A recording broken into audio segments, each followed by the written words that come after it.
Welcome to the Improve and Have Fun podcast. My name is Paul V. Perez, and on this podcast, I work on improving myself while having fun along the way with the hopes of encouraging you to do the same.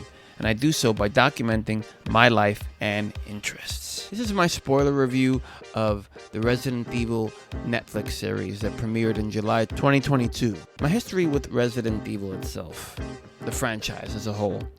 I played the first game on the first gen PlayStation in 1997, and the sequel, and I love the sequel, Resident Evil 2, which came out in 1999.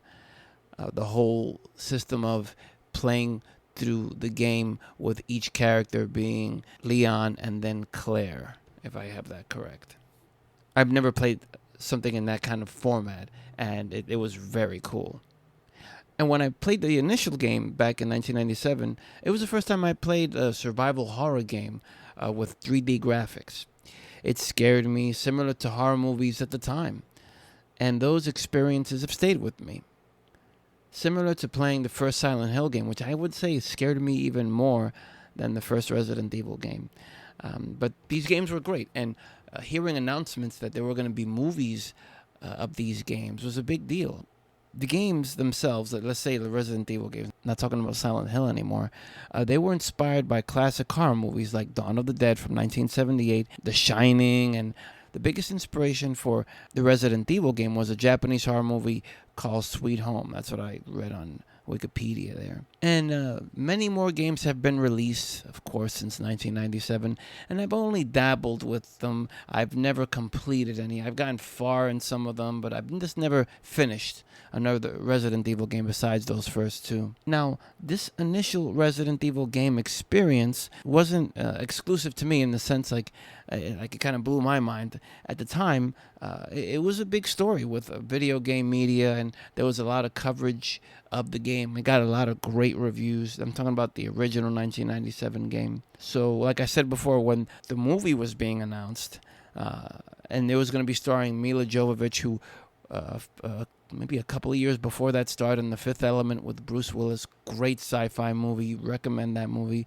And she was going to be in the Resident Evil movie. There was a lot of excitement over it. Also, and I guess it kind of has ebb and flowed, but zombies were very popular at the time, as they were popular, I guess, for the last decade, 2 decades.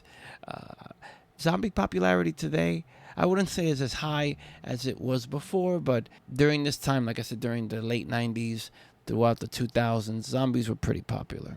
Now, since that initial movie came out with Mila Jovovich, there's been also these CG movies that have gone straight to video. Basically, there's been a lot of movies, a lot of media when it comes to Resident Evil.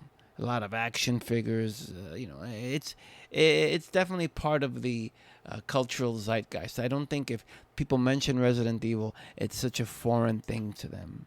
And what I mean to set up by saying all this previous stuff is Resident Evil has been around for a long time, over 20 years now, and there's a lot of games that have come out. I'm sure there's, I can't confirm this, but I'm sure there's been books, like fiction books that have come out about Resident Evil. And in making, let's say, this current iteration, this is streaming series on Netflix, the writers and the showrunners have this whole buffet of places where they can pick ideas and develop a story out of it, right? They have all these characters that they can use to insert into this series.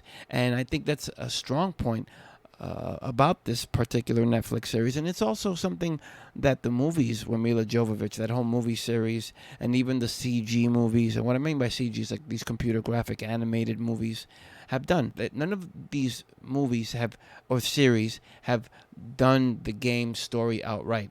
And that's okay, because sometimes it doesn't work when it's translated to a medium like film.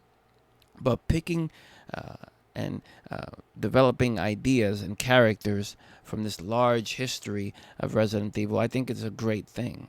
Now, let's talk once again about the Resident Evil movie series, like I'm talking about the Mila Jovovich movies. The first film I enjoyed, I saw it in theaters back when it came out in 2002, and ever since then I've been very lukewarm to the series. The action style was very heavily influenced by The Matrix at the time, and similar to the Underworld series, it just seemed like a bad copy, as opposed to, just kind of doing your own thing and copying a whole kind of action style from a movie. It feels very derivative, right? But I would say that the movie series with Mila Jovovich hasn't been all bad. I enjoyed Extinction, that kind of Mad Max desert world. Like I said, I enjoyed the first one, and the other movies had moments. I didn't see every single movie, but it just kind of gets a little hokey as it continues, and just like lost interest in it. Now the animated computer graphics movies, there were 4 that were released. There was one called Degeneration, which was released in 2008. And that one I saw. That takes place in an airport. It is like a zombie outbreak, and I really enjoyed that one. But I haven't seen the other movies, which were Damnation and Vendetta. Now, Netflix did release an animated Resident Evil series last year, 2021, which was called Infinite Darkness, and it got really bad reviews. And I got into it I got into about an episode and a half, and I agreed with the critics. It was not good. They didn't capture me. They didn't get my attention. And also last year in 2021 as well, there was a Resident Evil Raccoon City movie that was also released, and that got terrible reviews, and I didn't even bother wasting my time with it. At this point, I've felt a little burned by the live action and animated series, and wouldn't just jump into this new Resident Evil when it was announced and there was a trailer released, and the trailer looked good, but I just wasn't going to jump into it cold. And when a website that I visit often called IGN, they gave it a 7 out of 10, I was enticed to check it out. Now, I say all that to set up the review now, and my thoughts on this current iteration, this July 2022 Netflix streaming series. Now, I love that the series doesn't just do zombies, but giant mutated insects and animals, and that's similar to the games as well. I remember in the very first game, there was this giant spider that you kind of fight, and that was cool. I enjoyed that. This series gave me more than survival horror. It gave me a sci-fi type of vibe, and I enjoyed that as well, which is never mentioned much when it comes to Resident Evil stuff. But there is definitely a big sci-fi element when it comes to Resident Evil. It's not just zombies. It's labs and experiments and mutations and things of this nature. So I like that as well. Now, the main star, Ella Balinska, I've never seen her before. I know she was in the recent Charlie's Angels reboot, but I haven't watched that film. But I will tell you that her facials in this movie, like when she's surprised, when she's sad, when she's scared, I found hilarious and just exciting. She's so wide-eyed. She has a very distinct face. She's a beautiful woman. She has this gap between her teeth, which I think is adorable as well. And she has this face all the time every time something's happening, and I just found it hilarious, her faces. And she was on the edge of getting killed so many times in the show, but like I said, it's a fantasy, so what can you do? Now there's a past storyline that takes place concurrently, that takes place alongside the present day storyline, and this reminded me of Lost, and I thought it was well done. I never felt like Lost, when it was going back and forth between the past storyline and the current day storyline. And I also wanted to say that this particular streaming series format and telling this Resident Evil story, for me, as of right now, 2022, I can change my mind down the road. But for me, this streaming series format works better than a feature film because it has time to develop the characters, to kind of dig into the drama between the characters. And I like that. I like that it has time to breathe, basically. It has time to unravel, right? I also love that the zombies were called Zeros, and I've seen a lot of zombie media over the my 46 going on close to 47-year existence, and I never heard the zombies called Zeros. I like that as well. The homages to the games were great, like the presence of Albert Wesker, who was a main character on the show, the zombie dog, the liquor, one line mentioning the master of unlocking, which was awkward, but overall was fun. The show takes place, I'm assuming, years after Resident Evil 3, the particular game story where I think that was called Resident Evil 3 Nemesis. where Raccoon City is destroyed. And in this show, the streaming series, the past storyline begins years later when Raccoon City was rebuilt as this very sanitized place to live. Now, Lance Reddick is the one who plays Albert Wesker. He is fantastic at playing this kind of robotic and determined and emotionless character, and he does that so well.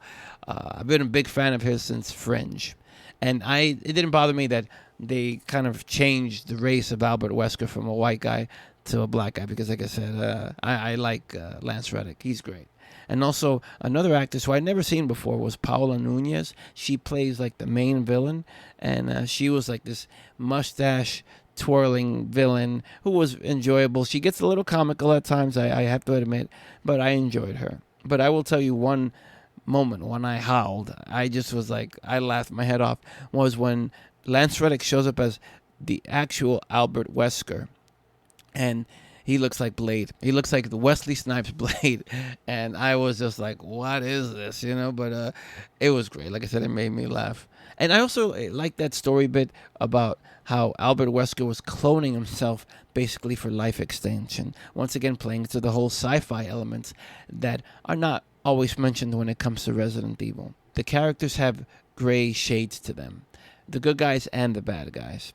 Ella Balinska's character wants to make the world a better place for her family. Still, there are scenes when she prioritizes work over spending time with them, even after she's reunited with them and has missed plenty of time already. Shades of her father, which is presented earlier in her series, where her father's always into his work and she kind of repeats the same.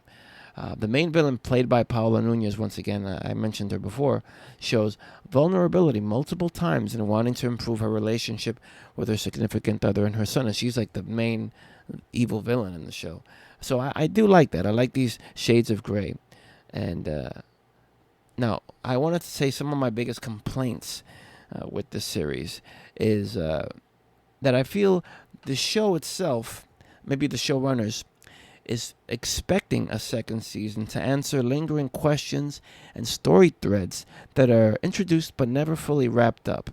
Threads like the introduction of William Birkin, or how society exactly becomes the post-apocalyptic world, because they never cover it, even by the end of that past storyline that runs alongside the current day storyline. It never discusses how the world becomes like the world goes to shit, basically. Unless the producers and the showrunners of this show, they've already signed a multi-season deal, but Netflix will cancel you after one season. A recent example is a cancellation, as of this recording, of a Netflix show called First Kill, like this teen vampire LGBTQ plus action drama, which stayed in Netflix's top 10 for 2 weeks after its premiere, but it was recently canceled after one season. Another thing I didn't like was the younger version of Ella Balinska's character, who once again runs like the past storyline runs alongside the current day storyline. She is like totally unlikable. I found myself rooting for her downfall because she was terrible to her father in terms of the way she acted. She also manipulated this young love interest into helping her several times on occasions after treating him harshly. This is a similar theme I've noticed with the main characters in Amazon Prime's Paper Girls, which I watched recently and enjoyed. But these kids talk and treat the adult characters terribly. And I compared this to the kids in a show like Stranger Things, or even recently watching Lock and Key on Netflix, another Netflix original, where the kids in the shows were not as disrespectful as these young girls, because it was girls both in Paper Girls and then also in this Resident Evil series. They are not as disrespectful to the parents or the adult figures as the kids are in Stranger Things, or like I said, in Lock and Key. It just was very off-putting. I found that very off-putting. Also, another thing that I didn't care for was young Billy Wesker, because it's like Ella Balinska's younger version, and also she's sisters with this other light-skinned girl, and her going through a tough time after she's physically bitten by the zombie dog. It just became repetitive. It just kind of like she was going through it in a million times, and it's just like, oh my god, we're still going through this. So that just became a little bit repetitive. Billy Wesker's kind of changes. Maybe it's like a allegory for puberty or something. I don't know. But it just became repetitive. But overall, I would watch this show if another season came out. And I give it a 6 out of 10. I enjoyed this. It wasn't perfect, but I would also say that this is the best, in my opinion, from what I've seen, because I haven't seen every single thing of Resident Evil live action, but this is the best live action Resident Evil that I've ever seen. But of course, want to hear your thoughts. If you're watching this on YouTube, post your thoughts and comments down below. If you're listening to this in the podcast form, you can do so on the blog. I'll leave a link in the show notes so that it can zap you right over to the blog and you can leave your thoughts, comments, questions there. Please support this podcast by doing any or all of your Amazon shopping by clicking the link in the show notes once again, or even leaving a tip. There's a link for that too. Thank you so much for watching. Thank you so much for listening. Find all my content at improveandhavefun.com, and I'll catch you on the next one.